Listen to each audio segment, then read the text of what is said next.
bringing it to him all day. You know what's up? Welcome to Birdland. Win or lose, bring it to you always.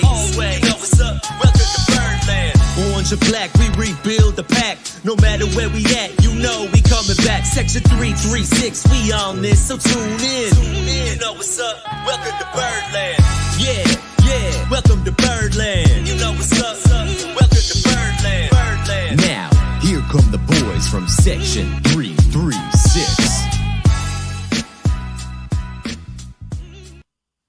Ladies and gentlemen, boys and girls, Baltimore sports fans of all ages, welcome to Section 336, Next Generation of Baltimore Sports Talk. I am your endearingly stuttering host, Matt Sroka. As always, I'm joined by a guy who was on eBay last night trying to get someone to trade his Lamar Jackson jersey for a Tom Brady jersey, the button lover, Josh Sroka. You couldn't even get the joke out, could you? No, it was just so preposterous, I couldn't even get the joke out.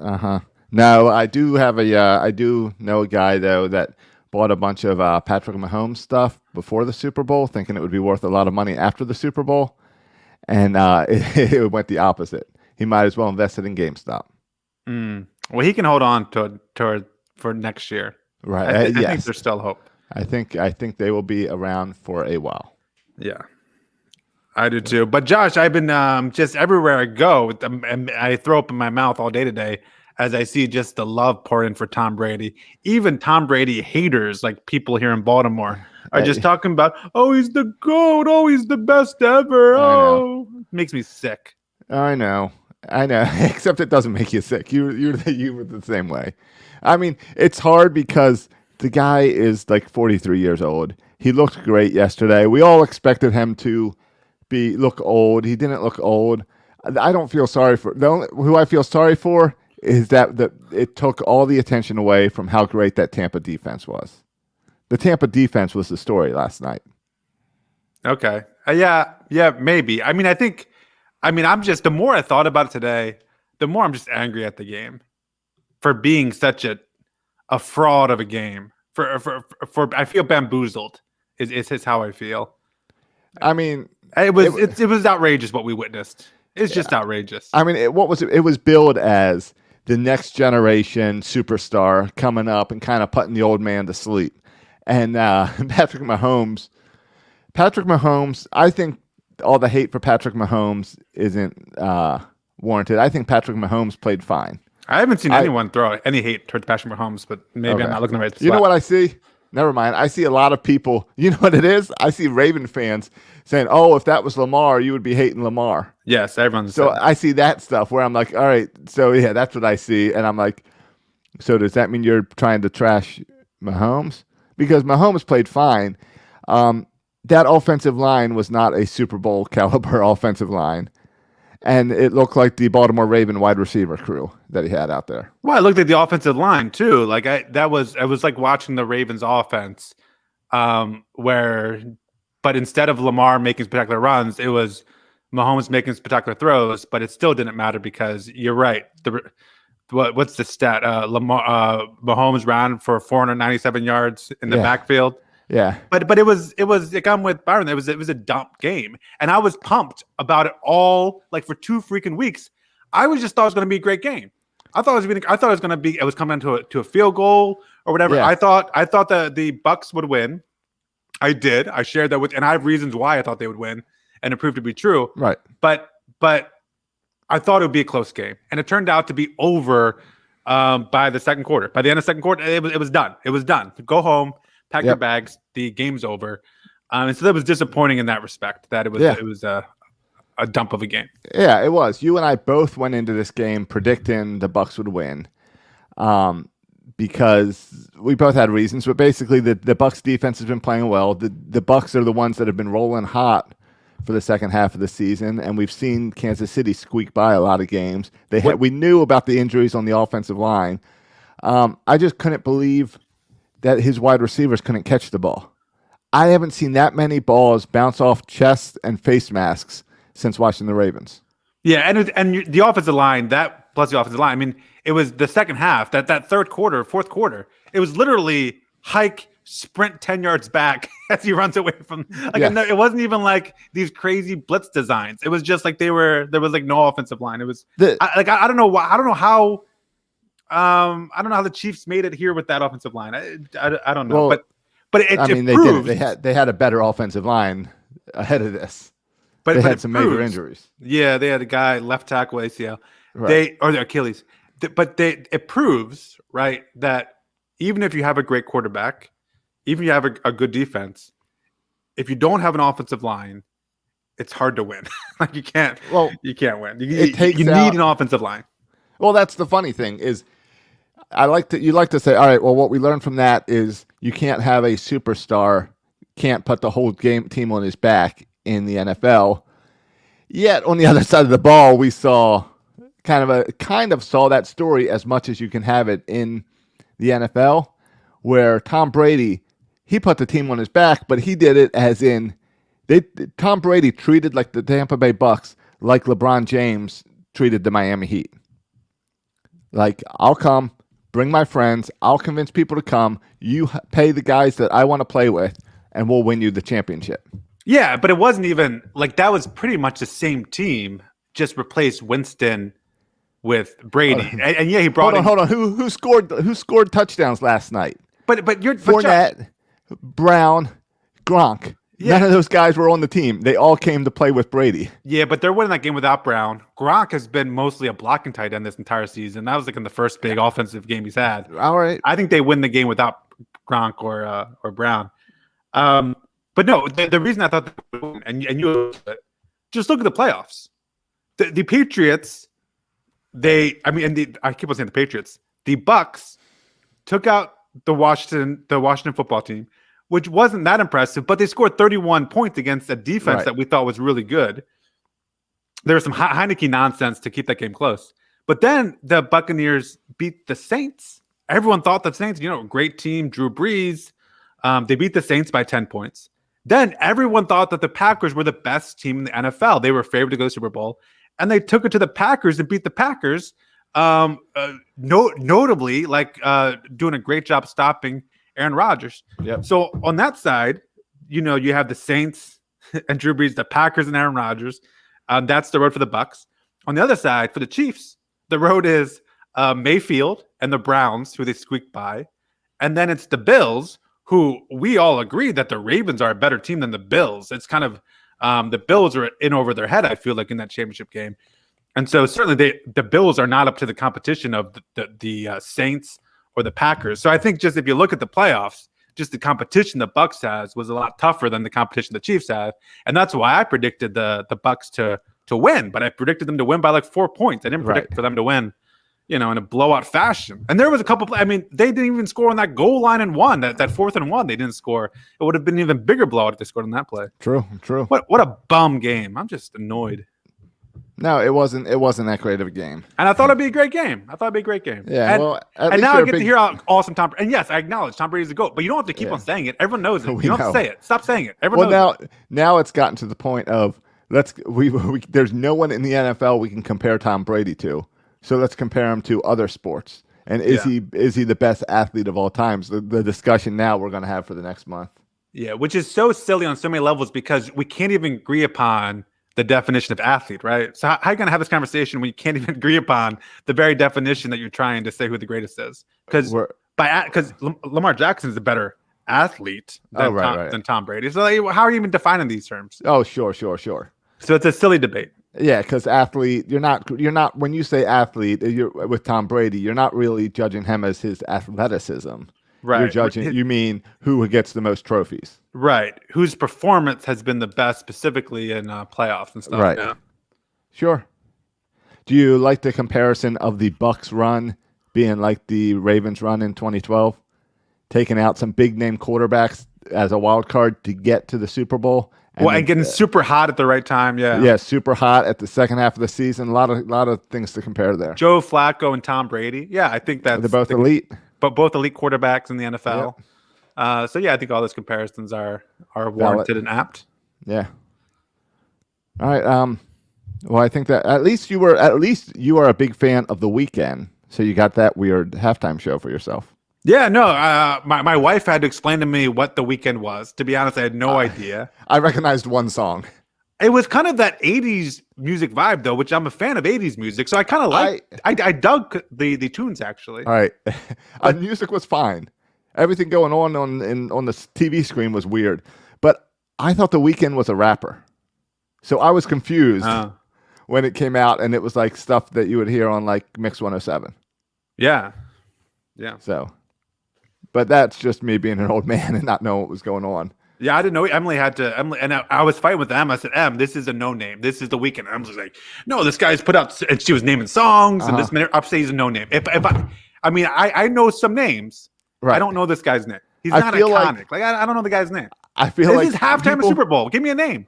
Right. And I think normally you have like the special guests for people like us that don't know the main person.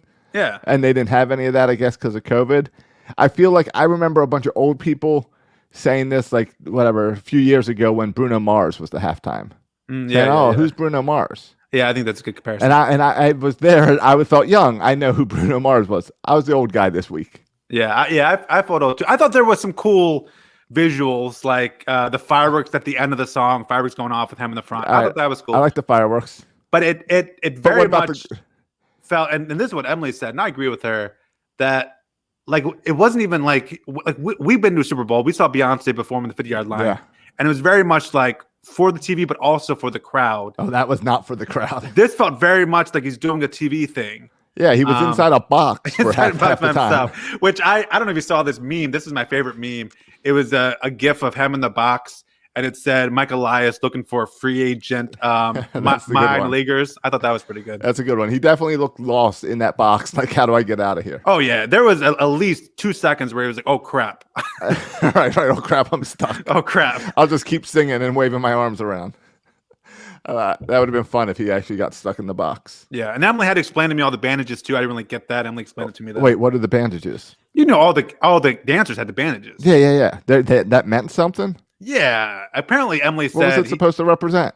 Emily said he's been making statements about in L.A., everyone and their plastic surgery and with their Is that faces. Whole I can't feel my face when I'm with you song? Is that because of plastic surgery? Well, I think that's also cocaine is also involved in that. But what does that have to do with the mask? But the mask is he's been outspoken about plastic surgery and LA and fake looks. So he's anti-plastic surgery. I think so. And apparently he's also not very children friendly. Though the halftime show I thought was very PG. All right, as someone who has ran for years ran Super Bowl parties at churches. Yes. Everything was pretty PG, including the commercials this year. Yes, we've turned from cutting edge to sappy in our commercials. Yeah, very little comedy in these commercials. Hardly any sex. Yeah, and there was no nudity. There was no nudity in no Hardee's commercial. No Hardee's commercial eating a hamburger. Yeah, I think we're in a weird spot. I think it's twofold. I think we're in a weird spot where advertisers really don't know what's going to offend anyone at this point. Like, I don't know if you saw the Squarespace working 5 to 9 commercial upset people, and people got upset at that thing about working on your like gig work after hours and building your own thing after your normal hours, and people got upset about it. Workers' rights, yeah, something like that. Who knows? It's just stupid. So I think people are so afraid to push any limits. Plus, no movie previews, very little movie previews, and that's normally where you would get CBS shows. That show Queen Latifah or whatever. I'm never watching that thing. I've seen enough of that already. Does that mean? Oh yeah, The Equalizer. The Equalizer. Oh, I hate that show already. All right, I've never even seen it before. Just the advertising. I don't mind Queen Latifah, but Denzel Washington was the Equalizer in the movie.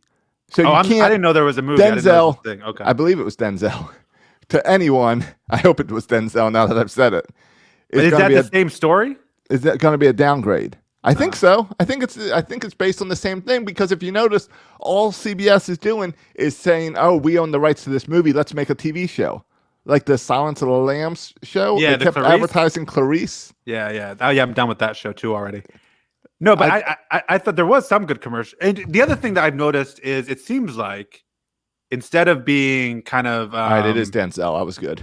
okay, cutting edge and maybe a little sexy and maybe a little pushing the limit. Instead, they're going sappy, but they're also going, it seems like a lot of mainstream actors, right? Like, yeah, like they can't get work in movies, so they're doing commercials. Like every other commercial seemed to have a huge name. Like, how much are these companies paying for these movie star names? Well, like just make me a funny commercial, and you don't have to put anyone famous in it if it's just funny. All right. Well, so what was your favorite commercial?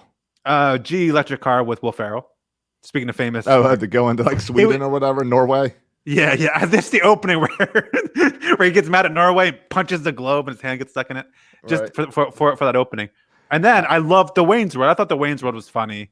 Throwback to the Wayne's World show. The Wayne's World was funny because I recently was talking to someone about 336, and they compared it to Wayne's World. Right. Sure. Yeah. And I was like, well, yeah, that kind of makes sense. That was like the first podcast. It was Wayne's World. So it was fun to see that. I told you earlier today that the one that made me laugh is the stupid Paramount Pictures one because of Beavis and Butthead. Because I haven't seen the Beavis and Butthead characters so long that when they did their little laughter in the background and when they were joking about the guy saying crack, and the fact that Jeff Probst laughed too made me laugh. Yeah. So that was my favorite of the night. Though I liked the Jason Alexander sweatshirt as well.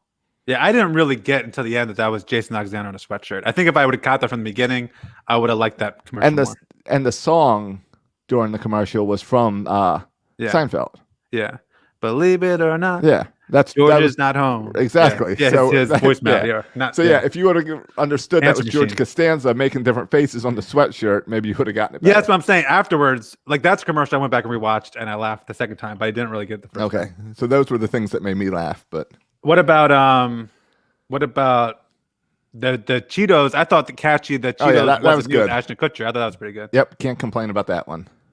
Yeah, I like this trend of like taking songs from the 90s and making them commercials. Yeah, I'm good with that too. So the one I don't get on so many levels.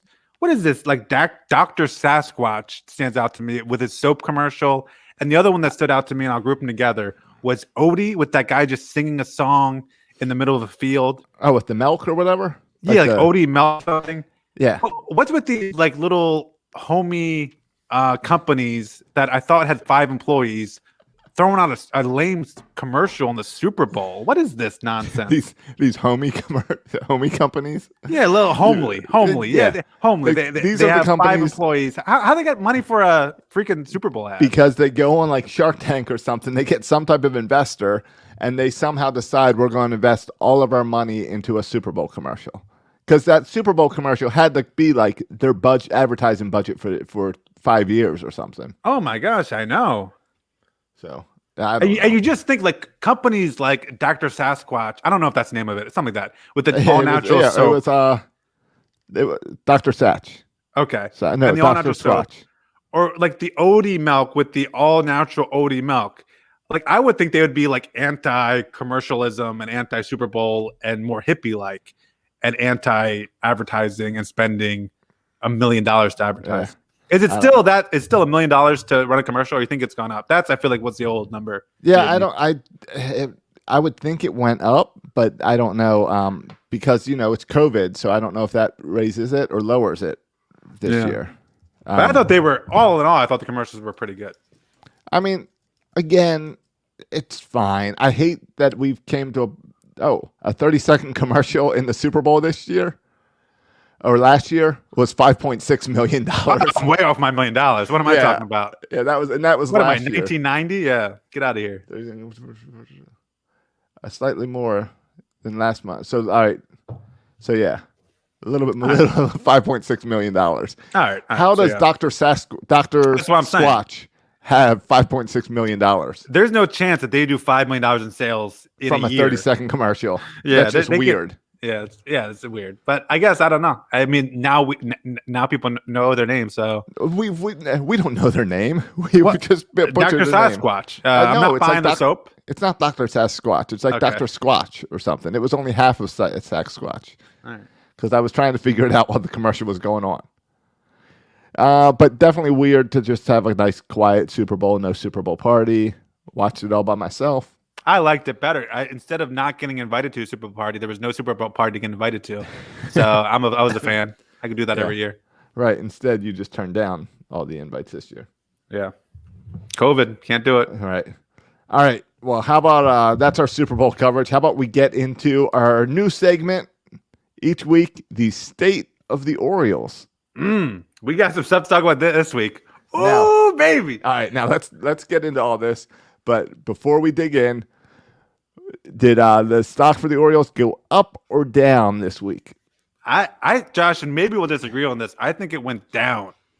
I think it plummeted down, actually. I was with you until about 30 minutes ago. I was up until about 30 minutes ago. That's really so we disagree about the same news. Yes. All right. So I thought it was up when they made the signing, and we'll talk a little bit more about this later, but I thought it was up when they made the sign of King Felix Hernandez. I mean, that's just fun. Yeah, we're going to get into that. That's just fun. But the fact that you had $1 million to drop on him is a good sign. Yes. Totally. Look at his finances. Right. And I think it was up when the news came out. We talked last week about trading Alex Cobb, but the final contract stuff came out this week, and we saw that the Orioles are eating like $10 million of the 15. So I think that's an upside that the Orioles are willing to eat that money for this to get a better prospect. Yep. I guess so. Yeah. And how about Wade LeBlanc? Did that participate in your up or down? No, like that would, if anything, be down because I don't know what he got. He got like $500,000 or something, right? But it was a minor league contract. So, so that's if you sign like another Wade LeBlanc or Tom Eshelman. I know he's coming back, or like a Chandler Shepard. Like that to me is your stock is down. Right. You're just getting anybody who'll sign with you. But the fact that you spend $1 million when you could have only spent $500,000 to get Felix an actual name, even if he's a former name, I think that's a good sign. All right, and then we'll get to the Santander news as well with arbitration that ended this week. Yeah, which is again good news. Good news from the Orioles' finances perspective. They saved a couple $100,000. Yeah. All right, but let's get to the news. I guess we'll start with the news that's dividing us. That I'm saying is an upswing. You're saying is a downswing. Yeah, and maybe this is my misunderstanding of how these things work. But Josh, go ahead and explain to the people what happened. So the Orioles traded Chris Davis. Yeah, I was just thinking maybe I can throw some news out there that you missed. But clearly we both hopped on to make sure we had all the Orioles news before doing this podcast tonight and read about the Orioles extended their lease agreement with the Stadium Authority for Camden Yards for another 2 years. Yeah. Right? Yep. All right. So tell me why that's a downturn, and then I'll tell you why you're wrong. Okay, and maybe I'm completely wrong on this, but I was under the impression that these deals were like 10-year deals. 10-year deals. And so the fact that it's a 2-year deal tells me this is like a Band-Aid because they don't really want to deal with it until, new ownership happens or we're in Nashville and they're trying to rework the deal, whatever. So just a 2-year was just a Band-Aid. Now, if they signed a 10-year contract, right, with the stadium, that would make more sense. And okay, we're secure for another 10 years. But the number of years, just 2 years, feels like a Band-Aid. But Josh, I'll happily listen to why I'm wrong. All right, here's why you're wrong. Here's why 2 years is great. Because remember, I had this conversation this week. Remember, we also have the CBA negotiations next year with the Players Union. All right. So what I would like Major League Baseball and the Players Association to do is this year, beginning of this season, sign a 2-year extension of the current CBA and put it off for 2 years. Because you want any of these negotiations, you do not want to make any negotiations in 2021. You want to push things off. Because when you go to the negotiating table right now, the people who want more money, whether it's the owners or in this case the Stadium Authority, are going to push on the team and use attendance from pre-COVID and what crowds look like pre-COVID. And the people not wanting to spend money, like the players or the owners or the Orioles in this case, are going to go back to the Stadium Authority and say, hey, we can't pay you that much. We don't have any fans coming. Our stadium's empty. So you've got the two extremes of one saying pre-COVID, this is what you did. The other saying during COVID, this is what you did, which is making the numbers way different because the truth is that nobody knows what attendance is going to be like for the first couple of years post-COVID, with people maybe hesitant to get in large crowds and stuff to grow out. So by doing the 2-year extension means we can get this COVID crap past us and then have a real negotiation with what attendance looks like. Did I change your mind? Sure. I also read this. Sure, that was fast. Yeah, that makes sense to me. I also read this. I don't know how true this is. Well, this is true because it's coming from a reputable source. But what do you make of this, Josh? I'm just looking at a tweet by Nathan S. Ruiz, who is a beat writer for the Baltimore Sun. Yeah, I know who he is. The BaltimoreSun.com and the Baltimore Sun newspaper edition. Mm-hmm. Yeah. And he says, and he links a statement from John Angelos. And then he says this, Ruiz tweets, the Orioles can exercise a one-time 5-year extension by February 1st of 2023. So at the end of the 2 years, the Orioles can exercise a one-time 5-year extension. Yes. Isn't that weird? No, it's COVID related and trying to figure out what a stadium means in the future of sports. We don't know what attendance of sports games will look like after this if we're going to have packed stadiums like we used to have. Yeah, but that seems more evidence for what you're saying. The Orioles are not going anywhere. This doesn't mean they're going to Nashville or Indianapolis or wherever else you want to say. Josh, now, here's the other part. Yeah, because this is where I'm getting with it. It doesn't mean going to Nashville. What it could mean is conversation we've had all the time, where it could mean that where I was going with 2 years to keep yourself open for new ownership. Yep, that's what I was going to say. I agree exactly. 2 years gives you time for new owners to come in 2 years and decide whether they want to keep the current agreement or renegotiate. Yeah. Hey, Josh, can I ask you a question? We've talked on here about new ownership. We only before. do a podcast together, sure. Yeah. Well, you can say, no, Matt, I will not answer this question. Okay. But we've talked before about ownership. Yeah. Possible ownership. But we never really talked about if that would be a good or bad thing. Is that something where you're like new ownership and like you get excited about the potential of it? Or is that something like because it's the unknown where you're like, you don't want new ownership because you don't know what's going to happen with new ownership? How do you feel when you hear new ownership? Leave it alone. Wait, and without telling me who the new ownership's going to be, we could always have Daniel Snyder. But we could also have the new guy for the Mets, who I thought everyone loved the new guy for the Mets. Oh, yeah. Then there's something about GameStop, and now people don't like him. I can't. Yeah, everyone hates him because he, I guess he owns like one of these big hedge funds and tried to go on Twitter defending the hedge funds over the GameStop controversy because he lost a bunch of money. Everyone loves their owners who have a ton of money until you find out how they got their money. Then no one likes them anymore. Yeah. Yeah, Angelos was like asbestos or something, right? Yeah, lawyer and suing people for asbestos. Right. Yeah. No, I think he was suing the big companies, so we should love that and praise that. Right. But now he's a big guy. Right. Yeah. Well, now the little guys. So now someone's got to sue him. This is how America works. Yeah, we're doing that. That's the Masson thing we've been dealing with for 10 years. Yeah. So, all right. So state of the Orioles. Okay, you convinced me. The state of the Orioles is up. I'm with you. It's up. All right. So, all right. So let's start with King Felix. Yeah. I love the signing.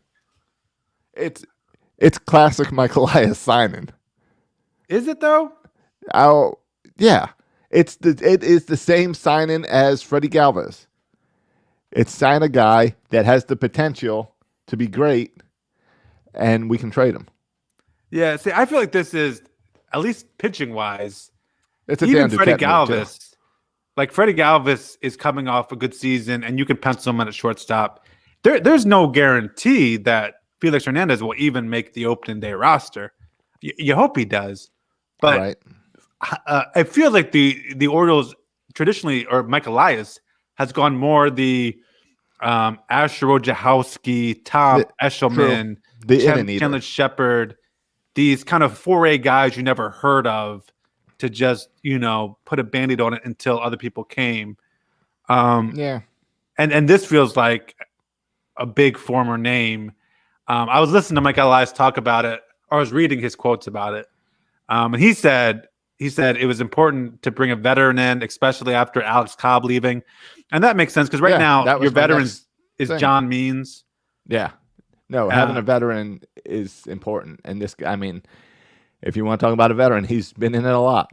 Yeah, I mean, he's only 30. I think he's 34, but he's been pitching since he was 19 in the major leagues. Former Cy Young winner, former perfect game guy. Yep. Lost velocity, lost all that stuff. And Michael Elias also said that they played Atlanta, I guess, last year in the spring before COVID, he opted out. And then he opted out. And he said he looked really good in the spring game. My comment was, so did Chris Davis, but I didn't comment that. I just said it in my head. I didn't say that out loud. So did Chris Davis. Right. So did Chris Davis, Mike. But it was yeah, I mean, there's no really downside. I mean, it's $1 million. So downside is you lose $1 million. He doesn't work out. That's right. We've given $1 million to worse people. Yeah. That's one whatever of Chris Davis's salary. Right. Yeah. I mean, would you rather have Trevor Bauer or Felix Hernandez? Well, in their prime, I would take Felix Hernandez. So I think the Orioles got the better of that. 2021. Yeah. Right. No, this is clearly like a Band-Aid to eat innings. I was mad at the LeBlanc signing because I thought it's going to eat up innings for, Michael Bowman and Zach Lothar and all these younger pitchers.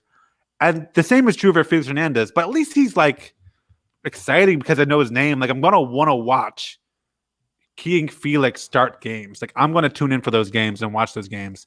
Yeah. I don't really care about Wade LeBlanc. I hope I'm not doing Birdland tonight when Wade LeBlanc is starting, but I'll do Birdland tonight when Felix Hernandez is starting. Well, I guarantee you'll have to do it at some point when Wade LeBlanc is there. I won't do it. I'll protest. I mean, it's just how it goes. But yeah, I mean, it is what it is. We just gotta Wade LeBlanc. I think it's a makeup move for Wade LeBlanc because I think Mike Elias has hopes on trading Wade LeBlanc last year mid-season, and then Wade got hurt. So it makes sense. It's a guy who can eat up some innings, and we can trade him when we need to. Yeah. And so I think it's in that sense that it says a lot about LeBlanc and the Orioles in that relationship that they would want him back after being injured and really not performing. Yeah. And that LeBlanc will want to stay with the Orioles, even given. Yeah, it's all positive. And it's a little bit, and I was reading some LeBlanc quotes about it, where there's a little bit of, and kind of sounds like Alex Cobb, where Alex Cobb is not happy with his performance with the Orioles. Like Alex Cobb feels like he didn't live, like, and he knows that, and he feels like he didn't live up to his contract. Yep. He feels disappointed for his performance, and like he felt like he left not on bad terms, but on kind of like unfulfilled terms with the Orioles. And I feel like LeBlanc, to a much lesser and cheaper extent, feels that same way, where he likes the Orioles, he's happy with how they've treated him, and he wants like to give something to the Orioles. And so you appreciate that, and you hope Josh, and maybe you're right here, where you hope LeBlanc can be Tommy Milone 2.0 this year, right? I think of them as the same guy anyway. Yeah, I mean, exactly. You get them confused all the time anyway. So you might as well. Yeah, here's the quote. Problem with the move. Here's the quote by Wade LeBlanc. He says, "There's a quote." He said, "You say the words unfinished business. I sent Hyder, which is a reference to manager Brandon Hyde. Yeah, he calls him Hyder. I know who Hyder would be. You know Hyder? Hyder. Yep, Hyder. Is that how you refer to him? I referred to him as the manager. No, manager Hyde. Manager Brandon Hyde. Yeah, not the Hyder. No, from now on, I'm calling him the Hyder. Yeah, if we ever get him on the show for an interview, I'm referring to him.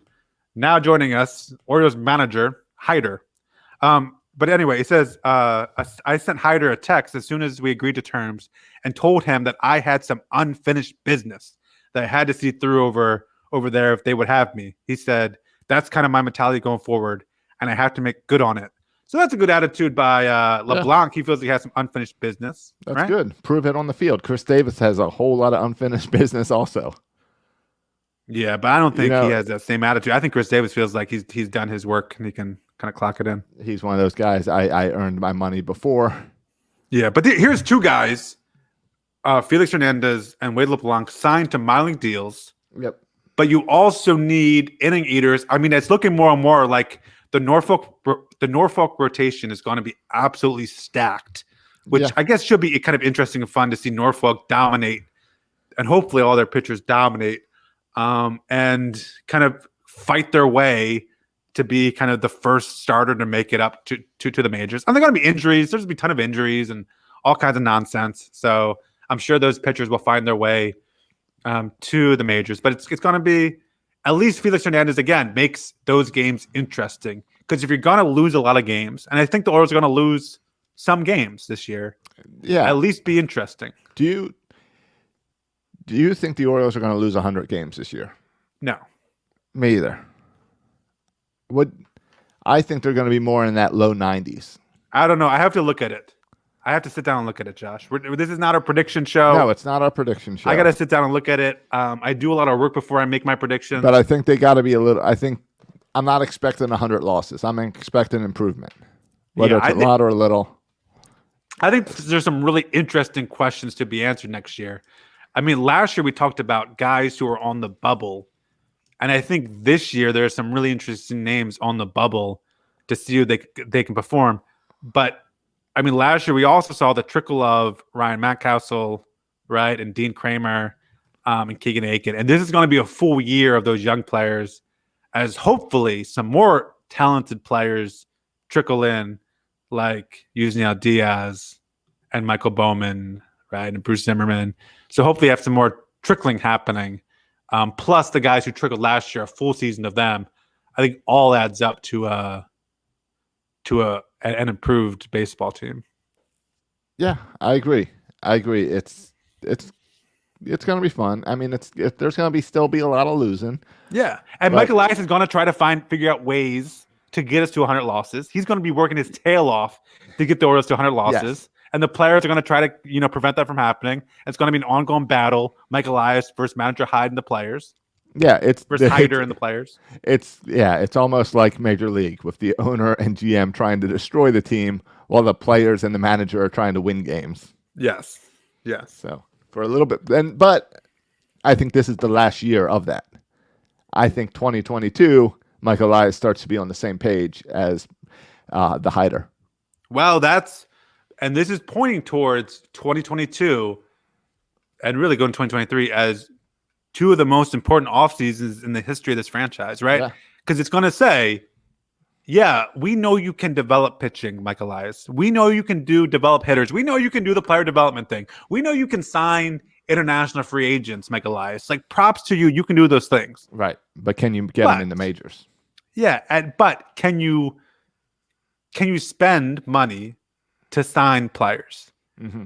Right. Like the Dodgers, like the Padres, like the Red Sox, like the Yankees. And maybe not on their level, but can you spend money to get players, or are you always going to be the Tampa Bay Rays with the slow payroll where you have to do everything perfect to compete once every 4 years? Like, no, that's not what we want. We want them to be more like the Padres, or even like the Phillies going out there spending money, but like a better version, right? We want them to spend money. And so it's going to come next year and the year after. You're still going to have some holes, whether it's third base, whether it's shortstop, whether it's a fourth pitcher, a third pitcher. Yeah. Are you willing to spend the money? When Trevor Bauer opts out after this year or after next year, can you spend that money to sign Trevor Bauer? There's going to be 50 shortstops on the market next year.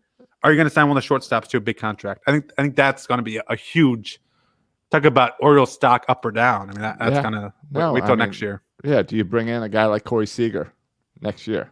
There's a lot of great shortstops. Well, you see everyone signing 1 year deals. Everyone's signing 1 year deals. That means next year everyone's a free agent. Yeah. If you want to look at some pitching, who are some free agents next year? It's going to hit free agency for the first time in their career. Assuming they don't re-sign between now and then, yeah. Yes. Dylan Bundy and Kevin Gausman. Bring them back. What did Dylan Bundy got a qualifying offer? Something like $17 million or something this year. Ridiculous. Right. Yep. So, I mean, it is what it is. There's going to be a lot of high-quality free agents next year, just like there is every offseason. Yeah, but, I mean, this year, I don't know. I don't know if we're going to make a free agent splash next year or if Mike Elias wants to see is DL Hall legit? Like, I think this is a huge year for the minor leaguers as they go up a level. Can they dominate that level? Like, do we look like a team who's on the verge, or do we look like a team who's still 2 years away? I think this year will give a lot of insight into, are we a year away? Are we 2 years away? Or are we kind of 2 years from being 2 years away? Right. You know what happens next? This is our post-Super Bowl. This is the week where it's like, oh, there's no football, there's no baseball. You realize that next Tuesday is when pitchers report. Oh, is that true? Pitchers and catchers on the 16th, and then they have their first workout on the 17th, and position players on the 21st report. Pitchers should report the day after the Super Bowl. Who's with me? I have no problem with it. I think pitchers should report all offseason. I say, why go to all these other things to work out on your own? Why not come and work out at Ed Smith Stadium? You hear, Josh, for spring training, the teams will be in pods. No, I haven't heard that. Have they announced spring training rules? Yeah. So this is a tweet by Ken Rosenthal. Tweeted yesterday. He said, MLB in the process of finalizing revised Grapefruit League, and that's Grapefruit is Florida, right? Yep, that's down here. Grapefruit League schedule, placing teams in separate quote-unquote pods. Okay. Maybe later we can talk about the difference between a pod and a bubble. I'm interested in that conversation. Well, we're a pod. Separate pods on. Yeah, we are a pod. So what? Every team will have a podcast? Yeah. What was happening? Anyway. Can't wait to hear the Mancini Santander podcast. Teams in separate pods on east and west coast of Florida. Sources tell me and Matt Gelb. Right. West Coast teams in Florida will play 28 games, and East Coast teams 24, making up rest with intra-squad type matchups. So it's just good. East Florida is going to play games against each other, and West Florida will play games against each other. Explain to me how that's different than what they normally do. I guess, I don't know. Like, maybe there are some games you go, I don't know. Do you ever play games in West Florida? I don't know, but this is Major League Baseball screwing things up again because this news came out today that they are working on preparing these pods. Like, what did Major League Baseball do since the World Series ended at the end of October or the first week in November? Where have they been all this time to make these plans that they're trying to figure it out a week before pitchers and catchers report? Yeah, I mean, this is what we talked about last week. This is what I talk about the school system all the time. Like, dudes, everyone knows the situation. Right. Everyone knows what situation will be in a month from now. We know what I can tell you what the COVID situation will be 2 months from now. All right. Yeah. Like, this is not, you don't have to be a rocket. You don't have to be freaking Nostradamus to figure out what's coming in the future with COVID and players and stuff. So yeah, I agree, Josh. It's silly that you're talking about pods now. And where's the bubbles? Are we not doing bubbles anymore? And you're playing in Florida and you're playing in Arizona. From what we've seen, those two states are okay with you playing baseball. Yeah, I wouldn't mind a Seinfeld situation, bubble boy scenario, where you give everyone an actual bubble to play in. I don't think that'll work for the players, but maybe for the fans. Or how about the third base coach in a bubble? That'd protect them from balls too. Oh yeah, I like that idea. Yeah, me too. Yeah, I don't know. I've been checking the spring training. I've been checking the spring training websites, trying to figure out are they going to allow fans? Because I want to go to a game. I miss baseball. Yeah, they're not going to have a lot of fans. They're selling season tickets but not individual tickets to Orioles spring training games right now. I would be shocked if they're fans, but they can't even figure out the pod situation. Well, I think they're not. They haven't had a conversation about fans. Except don't have fans. Except they're in Florida. We just had fans at the Super Bowl. We have fans at everything else down here in Florida. Yeah, I mean, if Florida was running Major League Baseball, yes, there'd be fans. COVID doesn't exist down here. Yeah, I understand that, Josh. I understand that. So, by the way, 22,000 people at that stadium last night. 22,000 my foot. There was 22,000. There's not 22,000. No, that wasn't 22,000. That's what they tried to say. Yeah, that's what they said. That's the number they gave. 22,000 fans were there. I think there were 10 to 15. Oh, really? I thought there was 40. Oh, no, you're going bigger? No. Yeah, it looked like every seat was full almost. Get out of here. They had cardboard cutouts in every seat. Can you tell the difference if you're sitting watching the game? Can you tell the difference when I shot the field? You can see the fans in the background between a human and cardboard. No. It was like that Matthew McConaughey commercial. Was that Matthew McConaughey or cardboard cutout? You can't even tell the difference. No, you can't tell the difference. That was a late commercial. No, man. it looked like, it was. And they spent a lot of money on If McConaughey. I know what I'm saying. Get Matthew McConaughey. At least, get him behind the wheel of a car, jumping into a pool or something. or at least like having, State Farm had Paul Rudd and Drake, and at least it was funny. I want to recognize. I didn't know that was Drake. I want to recognize him. Oh, I think he said, "I'm Drake." I missed that commercial. So at least they knew how to use their expensive people. Or like Will Ferrell, they used it properly. I don't even know how we got on the conversation. Oh yeah, the cardboard cutouts. No, there weren't. There were way more cardboard cutouts. You could tell it was cardboard cutouts. Maybe that's my problem. I looked in the stands and saw people. I thought they were. Your TV's too small or something. That's true. If you I got thought a that small was real TV. people. I don't get a high def either. Do you see a lot of people are upset at Tom Brady, calling him a racist? I think there's more people like you, Josh, upset at one dude who said he's upset. No. That Tom Brady's racist. I think the reaction to this is worse than the actual thing. All I know is I went on Twitter this morning, and under Twitter trends, it said Tom Brady is racist. Yeah.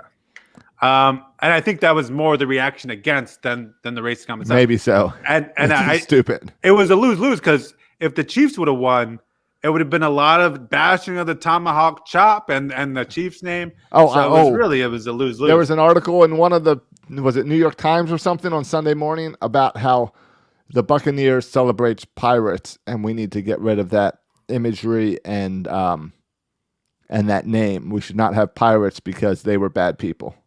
But I know my son watches Disney Plus, Jake and Neverland Pirates, and I gotta say, son, I've been through that. Yeah, the real pirates were ugly, bad teeth, bad breath, looters, abusers, rapers. You got to know who these pirates are. I just love this argument of let's get rid of the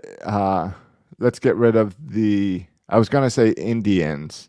Let's get rid of the Cleveland Indians, but get rid of the Chiefs. And then we got to get rid of the Pirates. Soon we're going to have to get rid of animals too because lions are too aggressive or something. It's just weird how they keep moving what they're going after. Yeah. I think there's a clear, distinct line. But when you start talking about the Buccaneers, that becomes a little bit silly. But you've seen people take everything too far. I mean, we don't even get into politics, but San Francisco changing school names, like everything takes. You take a good idea, like changing the Indians' name, changing the Redskins' name, which I think is a good idea, and then you just take it to the nth degree. And you're right. At some point, like there has to be some kind of line. Right. It's just like how they tried to make all the Tom Brady comparisons pre-Super Bowl about him supporting Trump. And it's like, who cares? He's good at football. Let's go. Yeah, it's like we've talked about Austin Hayes and some of the Orioles. So, by the way, can I just one other comment about the Super Bowl? Yeah, because this is from the Twitter handle Naturally Cats, which is a great Twitter person to follow. Yeah, I'm familiar. Yeah. he tweeted this. He said, "If I'm the Chiefs, I look into seeing what the Texans want for Deshaun Watson." I thought that was a great tweet. Yeah, that's good. Well, you see, there's people that think the Ravens should trade Lamar Jackson and a couple of draft picks for Deshaun Watson. That's the joke, Josh. That's the joke. All right. Just like now you're saying because Patrick Mahomes has one bad game in the playoffs. Right. People talking about trading Patrick Mahomes. It's as ridiculous to trade Patrick Mahomes as it would be to trade Lamar Jackson. It's ridiculous. Gotcha. Yeah. All right. Okay, so that's a local Twitter account. Gotcha. Yeah, it's a Baltimore guy. Okay.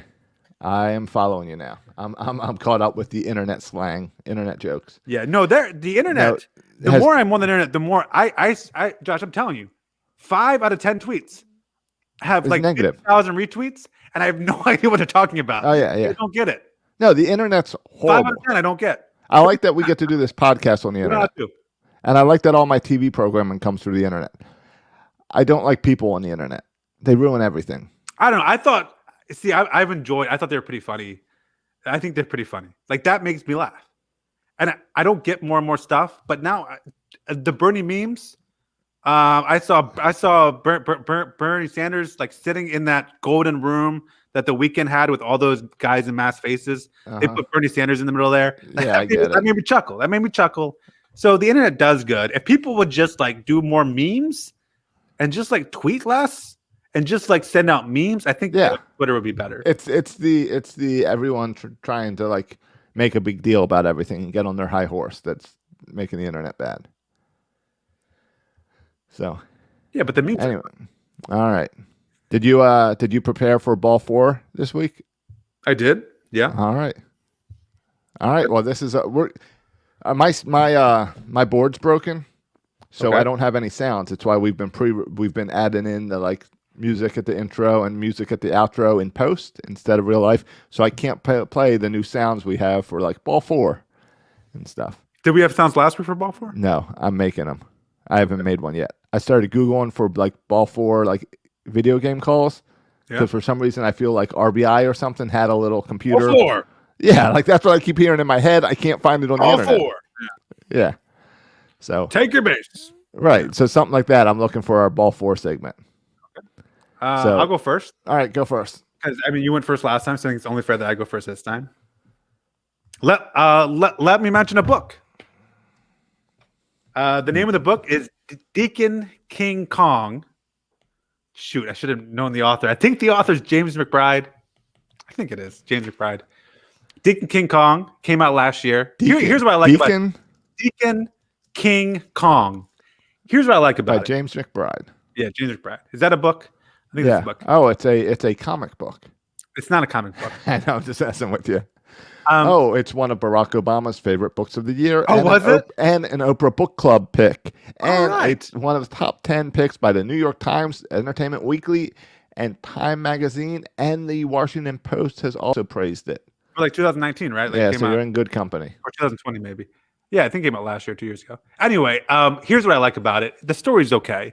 You know what? There's not enough in books now, and this I think is why also we both like kind of like Movies. Stephen King, and for the same like he has like the deacon's name. His name was Sport Coat. Everyone calls him Sport Coat, and he's a quirky, weird, memorable character. Like he's funny, entertaining, quirky, kind of oddball, and he's the main character, and I like that. All right. There's too many books. No, it's not a true story. Oh, but I'm in then. yeah, it's kind of cool, and it kind of has some realism elements. Like it's kind of it's not Stephen King, crazy supernatural stuff, but he's got weird character. Like he's just weird and funny and quirky. And there's too many. The books I've been reading. There's just too many like normal kind of drama characters who aren't funny, entertaining, or quirky. Like I want to have a character that a month later I like think about and I chuckle and remember. And Sport Coat and Deacon King Kong, I'm going to remember that character for a long time. So that's my ball 1. And it's 14 hours on Audible. That's a good value. I man, finding long books. The books I've been reading lately, I'm into 3 books. I just read that one. I'm into 2 other right now. I'll talk about it maybe for another ball 4. All the books I'm reading are like 15 hours long. It's really kind of annoying, actually. I'm doing that Obama memoir. That thing's 1,000,000 pages. I'm already sick of it, but I got to finish it. And that's the type of book I'm avoiding. I don't need the serious stuff like that now. All right, I'll save a ball. I got some good things to distraction. say about that book, but I'll save that for another ball 1. But Josh, you go ahead with your ball 2. All right, ball 2. Mandy and I, it's a TV show Mandy and I have been watching, and we have gotten in the habit of Snoop Dogg. No, Snoop Dogg was last week. Again, This is stupid COVID TV time. Yeah. We've gotten into the habit of watching a couple of these episodes in a sit-in because it's on TV all the time, and I just go onto YouTube TV and I hit it, and then we watch like 3 episodes, and it is ridiculousness.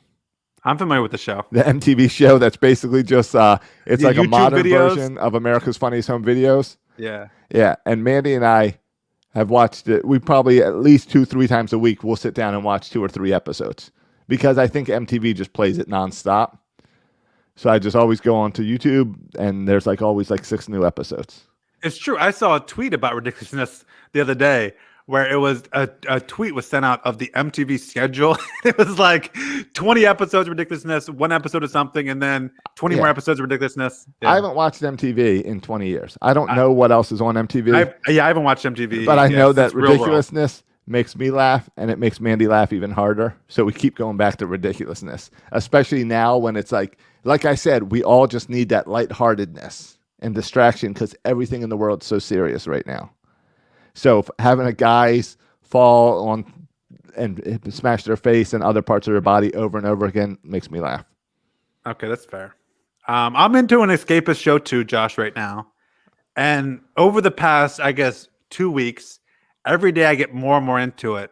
To now, where I'm like, at first I was like, okay, this is kind of cool. Now I'm super into it. I'm hooked, and I'm talking about The Mandalorian.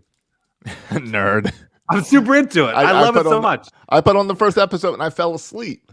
I know, but it gets. I'm into season 2 now. I'm about 3 episodes into season 2, and every episode, I just think it's so cool. And I'm not a Star Wars guy. I got to go back now and watch the Star Wars movies because I'm not a Star Wars guy. I've seen like bits and clips everywhere, and every now and then, but I never really watched them from start to finish. But now, like, I'm super. I think the effects are cool. I love, the cool hero with the lightsaber. I love the Yoda story. I'm super into it. Well, see, I've also always hated Star Wars, even though I've seen the original 3, and I've seen some of the bad sequels. I've seen a lot of Star Wars. I've never enjoyed any of them. See, I have no feelings really about them. Yeah. But I'm like, until The Mandalorian, I'm really into it. But I am deep into WandaVision. I'm all in on WandaVision. Is that your ball 3? No. Or ball 4? But you're talking about a Disney Plus show, so I was just mentioning. All right, you shouldn't really mention unless it's your ball 4. All right, we didn't talk. Was it a ball last week? All right, my ball 4 is I got a new softball bat, and it's the Axe bat, which has like an angled like axe handle that's supposed to be better for like, I don't know, something about the way you swing or hold it or something. It's supposed to be better for you. Is it shaped like a normal bat, or is there? You can actually tell it's shaped differently. The handle, the very bottom of the handle is, how it's normally a nub? Yeah. It has like, you take that nub and it's at an angle, which means you can only really hold it one way, which means how you would spin a bat and you can hit like the ball on any sides of it? Yeah. Because you have to hold it one way, there's only one side of the bat that the ball hits. So it's, I haven't taken it out to the field yet, but I've been hitting off a tee and it feels really good. But the whole reason I'm bringing it up as my ball 4 is because the company is pretty awesome. I bought the bat and they shipped me the wrong bat. They shipped me an end-loaded version, which means there's more weight on the barrel for like stronger guys. And I mean, I'm not strong. Look at these little arms. So I need a more balanced bat. So I sent them a message and they said, no problem. Your balanced bat's in the mail and keep the other one. No need to return it. Nice. So now I've got 2 bats from them. So you can send the big bat to Chris Davis or something. Yeah, I can send the big bat, or someone else on my softball team that's a little stronger can use the big bat. And I can stick with the balanced bat. But really, I'll go out to the field on Wednesday and do a nice comparison between the 2. Yeah. But because their customer service is so good, is why I wanted to make sure they were my ball 4. Oh, so you didn't talk to a robot? No, I talked to a real person and had multiple emails called? Back and forth. You no, didn't send an email? Emails and chats. Okay. I assume it was a real person. But, my I don't bookie know. left me a voicemail. I never even listened to it. They left me a voicemail. Really? I was too nervous to listen to it. Why did my bookie call you? Well, we can get into it after the show. You're using the wrong my bookie if they're calling you. I don't want to share. My bookie threatened to break your legs. I don't want to share what happened over the podcast airways. I'll talk to you after the show. But they had to call me about it. That's awkward. Yeah. Phone calls from a bookie is not a good thing. Yeah, when the bookie calls you, I was like, you guys got my address, you got my phone number, shoot. All right, Well, that's a good ball 4 to help get us through the season. We got some books to read and TV to watch. All I'm saying, Josh, is I might need to borrow that softball bat. It's on the way up. Before these my bookie guys come. All right. Right. Wait till they get a FaceTime call. That's next level up. All right, yeah. Those are ball 4s. All right. Next week, I'm sorry, you said pitchers report this Tuesday or next Tuesday? A week from tomorrow. Okay, a week from tomorrow. So next week we'll have nothing to talk about. No, cool, next weekend, we kept saying like during the off season or during this build up to spring training, we'll talk about the roster and some positioning and stuff. Yeah. And that'll probably be next week. Okay, because there's some position battles I want to get into. Yeah, and that's what next week is for. Next week is when we get to talk about all of the battles before people show up. So that way they can all listen to our podcast on the way in and get really fired up. I mean, we could talk about a whole episode of pitching battles right before these pitchers report, because there's some interesting bullpen starters. We'll cover that next week. Battle. Definitely. Yeah. No problem. No. All right. Fine. I'll do my due diligence. I'll find out players' favorite words like golly and who else likes to say certain words. Golly. I'll do my homework. I'll tell you what. Cameo. Have you ever used Cameo? I've never used it, but I'm aware of the website and what they do. So I'm aware of Cameo. Yes. I used it last week. To do what? Because I went on and it said that for $2.99 I can send a Cameo message to Jemai Jones. And for $9.99 I can send a Cameo message to Adam Jones. So I did. So I sent messages to both of them. You can send. I thought they just sent you messages when you pay them money, but you can send them messages the other way. If you pay them less money, like I think an Adam Jones, like. But is there a guarantee that they'll see it and read it? Apparently not, because neither of them responded. So what's the point? It's a bunch of crap. Oh yeah, that is. I tried to use it for the podcast, and I said, "Oh, I'm going to pay this $1.99, and I'll ask Jemai Jones to come on the pod." Yeah, but I can't even tell, like... Is there a red sign? Like I read it? No. I think it's a bunch of crap. Yeah, you can pay for them to say, well, you need to pay him because I can wish you happy birthday. It does say... Give you a shout on the pod. Hold on. It does say seen by Adam Jones and seen by Jemai Jones. So apparently neither of them want to come on Section 336 because that's what my message was about. But they don't even have to respond. So seen by could just be any assistant that goes and clicks on it and is like click, click, click, click, click. So it's stupid. I can send them a DM over Instagram or something and get the same results. Yeah, absolutely. I don't really understand the whole Cameo thing. It makes me sound like Adam Jones is struggling for money that he has to do Cameo, right? Isn't that like dude? I have one friend that does Cameo. Like he's on the like people pay him to send messages. Right, sure. So and he'll do like long 5-minute message back and people really like it and they're I've heard really good things about Cameo. People use it. Like I've heard good things about it. But he charges like $5 or $10. Yeah. You have people charging hundreds of dollars. Yeah. If you Adam Jones is $110. Yeah. That's crazy. Yeah, it's ridiculous. And it's like for a video message Eddie Murray $159. Yeah. So it's like, I mean, we have a Patreon page. I'm not above charging for our content, but I'm also not a millionaire. If you want a Cameo from me, I'll do it for 99 cents. There you go. I'm not doing Cameo for you. Sorry. You like, all right, here's a fun game. Who charges more? All right. Brooks Robinson or Eddie Murray? Just because I know Brooks Robinson, I can't imagine him charging $1 to do this because Brooks Robinson is just such a nice guy. He'd probably do it for free. So I know someone else handles this for him. But I would say Eddie Murray is more than Brooks Robinson. You are wrong. Brooks Robinson is 180. Eddie is 160 for a video message. Okay, but that's not... Brooks Robinson did not set that price. I'll tell you right now. He has handlers who did all of that. All right. How much? Probably keeping all the money because Brooks Robinson would do that for free all day because he's just that nice. All right, this is a zany Burt Rhodey game we're squeezing in here at the end. All right, do it, and then we got to wrap up the show. I got Rafael Palmeiro or is everyone on this thing? Chris Sabo. No way anyone ever has called a Cameo for Chris Sabo. Get out of here. $85 for Chris Sabo. Palmeiro, $80. How many reviews does he have? Do they have reviews? Yeah, I think you can get. I think they show reviews. Who do you want reviews on? Chris Sabo. I want to see how many people have reviewed him to actually listen to a Chris Sabo goggles specs third baseman. He has 3 5-star reviews. Let me see if I can play any of them. Oh, you can play the reviews or the Chris Sabo's message. Oh, really? Hey, Ned, this is Chris Sabo from the Cincinnati Reds. Wishing you a happy 36th birthday. I heard you're a big fan of the Reds, and you like watching me play when you were younger. I guess you played third base and wore some rec specs. Unfortunately, I don't have any more rec specs. They're all in the Reds Hall of Fame. But have a great year. Hopefully 21 will be better than 22. And I get to Cincinnati every once in a while. If you see me, come by and say hi. Again,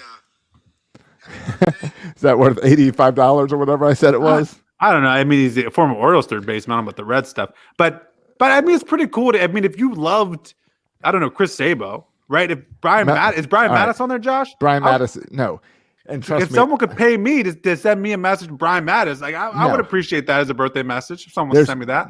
The problem is anyone that Josh, who would you want someone to send you? If you could have anyone send you a message wishing you a happy birthday, besides Donald Trump, who would you want to send you a happy birthday message? Buck Showalter.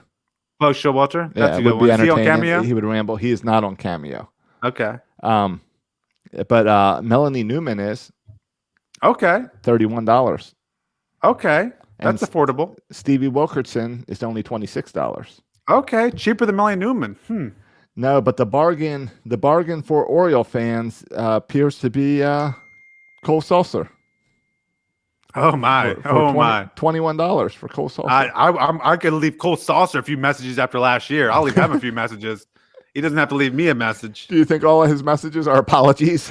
No, he probably will blow the message. He'll probably blow it. It'll be going well, and then blow it. Yeah, there's some Ravens on here too. All right, we already gonna go every person on Cameo. Josh, can we wrap up the show? All right, I just thought you'd like to know that Ray No, Lewis I don't really care. $350. Ray Lewis, yeah, he's the only guy that's probably worth it. You probably get a 5-minute message from Ray Lewis, and you go out to work and get a promotion. You go out, quit your job, you go get a new, better job. You run for governor of Maryland or something. Because Ray Lewis, he pump you up. Like I would take a message from Ray Lewis. Yeah, I mean, yeah, Ray Lewis. I'm sure his is worth every penny if you can afford $350 for a 5-minute message. Yeah, his messages are intense. Yeah, you're getting a sermon. Oh yeah. All right, guys. Thanks for listening to Section 336. Follow us on Twitter. Before Josh reads more names, I'm going to get out of here. You can follow us on Twitter at Section 336 Show. You can follow me on Twitter at Section 336. You can follow Josh on Twitter at Josh Sroka, and keep following Birdland Sports and all that. Birdland Tonight. We went live on 336 tonight to test out birdlandtonight.com, and it seems like it worked well. Yep, do all that. Thanks for listening, boys and girls. And as always, go O's. And broadcast. Give it a moment. It says attending.